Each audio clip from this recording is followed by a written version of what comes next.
Hello Livewires, Heather Boyd Wire here. Today I'm going to show you how to make 10 easy adjustable rings to sell. You could find the templates for these rings and many more in my Rings to Make and Sell ebook. I'm going to link that up below in the description. And without further ado, here's the tutorial. I'm using 18 and 20 gauge Beadalon German style wire, a Beadalon wire rounder, and the stepped wooden ring mandrel. My tools are the Slimline Series chain nose and round nose pliers, their Glimmer Series nipper tool, their nylon jaw pliers, and the Beadalon bail making pliers. For the heart ring, we are going to start with 6 inches of 18 gauge German style wire, and we are going to bend it in the middle. You can make this with 20 gauge if you prefer. It's just a little stronger with 18 gauge. We're going to turn the ends with the tip of the bail making pliers to form the heart. So bring the wires around. I call these my Mimi hearts. And there we have the heart. You can give the wire a little jog so the wire is more horizontal. Put it on the ring mandrel and bend the wires around. I'm putting it on the mandrel about 2 sizes less than what I need because the wire will bounce back a bit. Now we're going to clip the wires so they overlap about 1/4 inch or so. So there's the heart ring. For the infinity sign ring, we're going to use about 5 or 6 inches of the 18 gauge German style wire and form our infinity sign. I have lots of other tutorials for the infinity sign jewelry that I could link up in the description of the video. So we'll make that infinity sign and bend the wire straight out to the side. I've cut my wire a little long, always better too long than too short. Bring the wire all the way around the mandrel, and then we're going to clip the end around in the middle of the back of the infinity sign.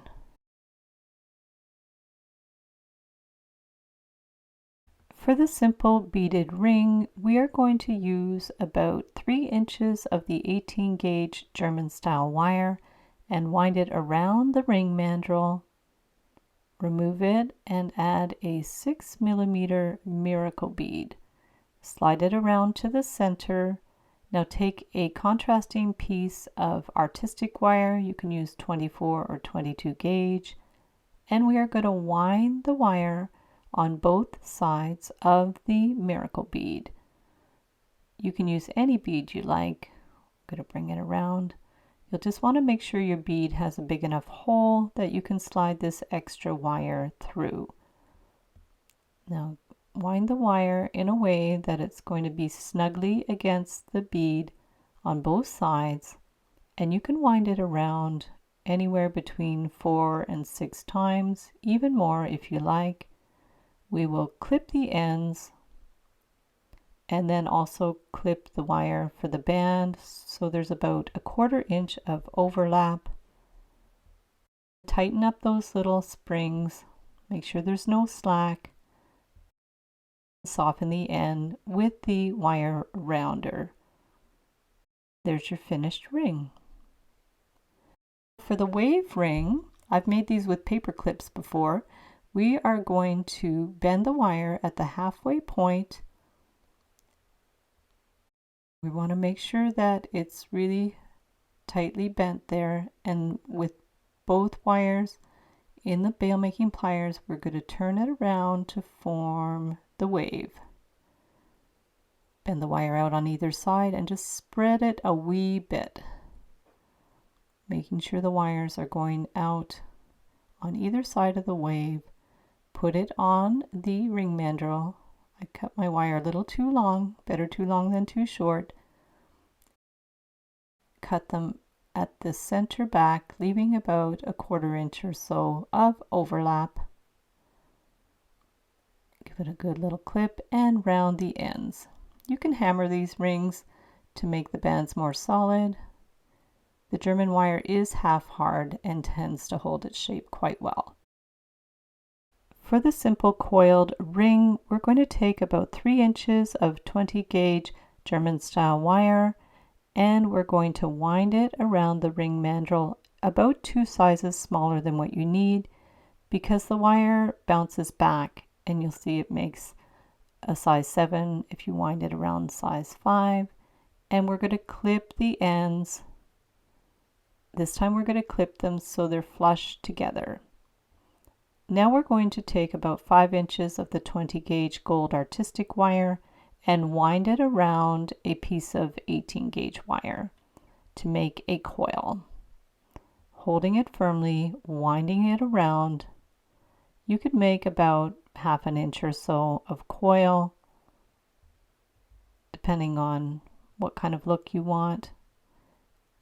And now we're going to remove it from the wire and clip the ends flush. Using your flush cutters or the nipper tool, flip it around and clip the other side. Now we're going to slightly curve out that coil to mirror the shape of the ring. Flip it around and just slightly curve it around with your flat pliers. Now we're going to slide our ring into one side and then the other side, and you want the ends of the ring band to meet in the middle. To make sure it stays in place, just give it a little pinch and rotate on both ends. Flip it around, making sure the band is compressed so the ends meet in the middle of the coil. So give that a little pinch, and there's your finished ring. For the twisted ring, we are going to take about 8 inches of the 20 gauge gold artistic wire and bend it in the middle with the round nose pliers so the wires crisscross. Hold that loop and twist, making sure the wires stay out at equal angles to get an even twist. Measure about 3 inches depending on how big you want the ring. Take one end and just wind it around so we can finish it and there won't be any pokey ends.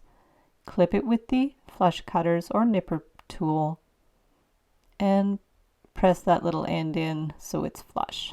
Now cut the other end a little less than 1/4 inch. Wind it around into a loop to finish that end. Make sure the ends are flat, and we can smooth it out with the nylon jaw pliers. Make sure it's even. Put it on the ring mandrel and wind it around. Press it. Adjust it.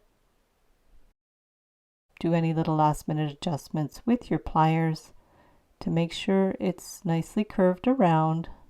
And there's your finished ring. Now for the little dainty flower, we are going to cut the end flush using 6 inches of 20 gauge German style wire, and with the round nose pliers, bend the end into a closed loop. We are going to continue making little loops to make the shape of a flower. I've made these shapes into components for earrings and bracelets. I can link up some other tutorials making these components in the description below the video. So we will continue around, alternating the sides of bending the wire to the front and to the back so that it will sit nice and flat. Do another one using the same position on your pliers so that the little petals are the same size. I'll do another one here, bending to the opposite side, curve it around, adjusting as you go so it's even. It will naturally form the shape of the flower. And we'll do one last one, bending the wire to the opposite side and then going across the middle of the flower at the back. Now press it with the nylon jaw pliers and smooth out the wire. Give it a couple of little press so it makes it nice and finished and even.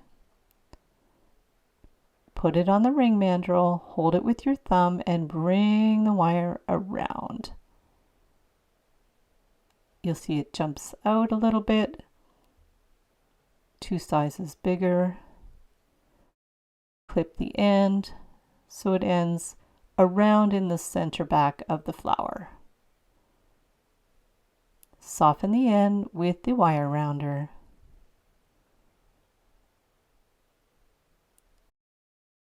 Push the end to the middle of the back of the flower, and there's your finished ring.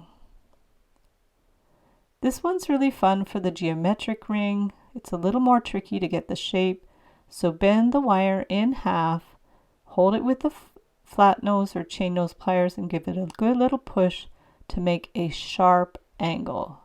So push it against the pliers. Squeeze it. Really squeeze that bent end so the wires are right compressed together. And now we're going to form a triangle. You can do a square, you can do a spiral if you prefer. Bend it at an angle to try to make a somewhat equilateral triangle. Don't worry if it's not perfect. Hold the end and push the wire against the pliers to make a nice sharp angle, adjusting as you go. Straighten out the wires as you go, flip it around, hold it and press it with the pliers. Takes a little wiggling around to get it to sit evenly.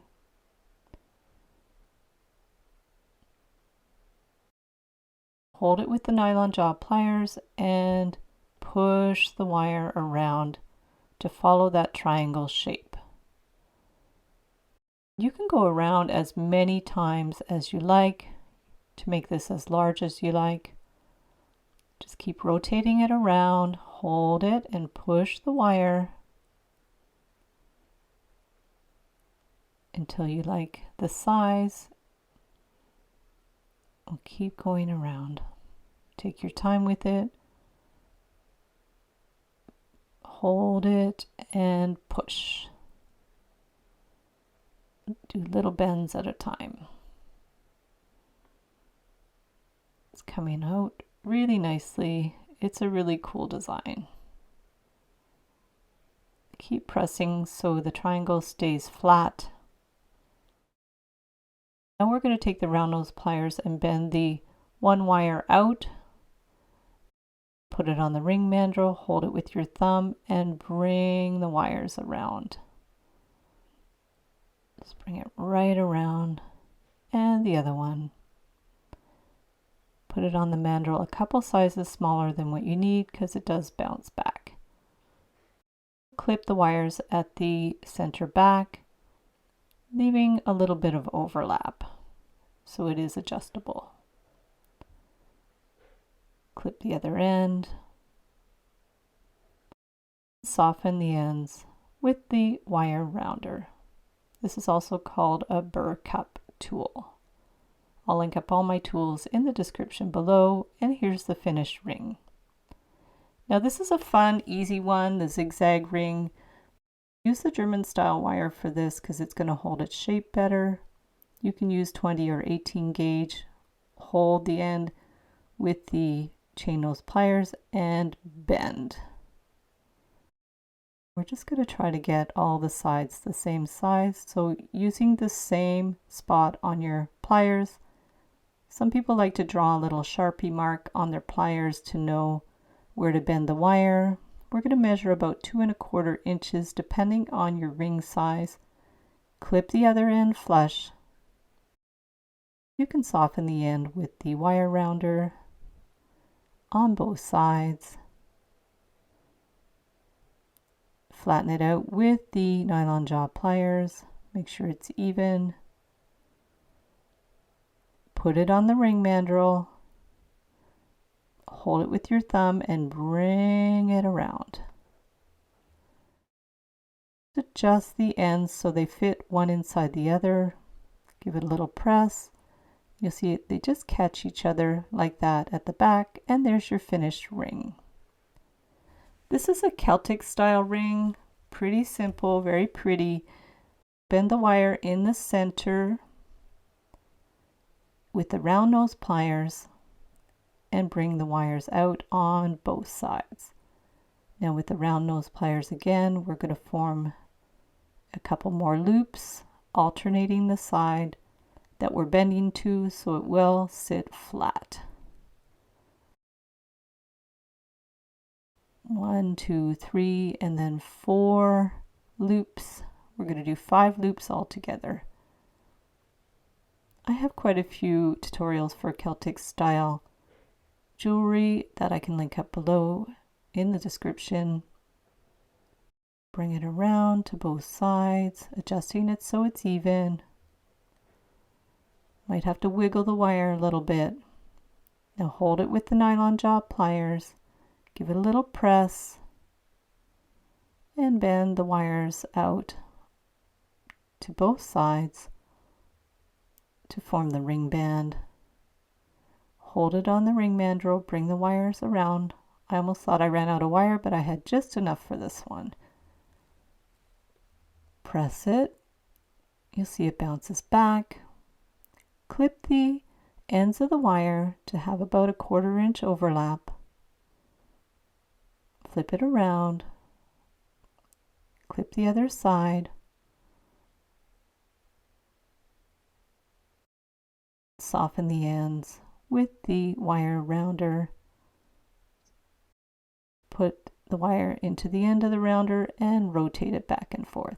There's your finished ring.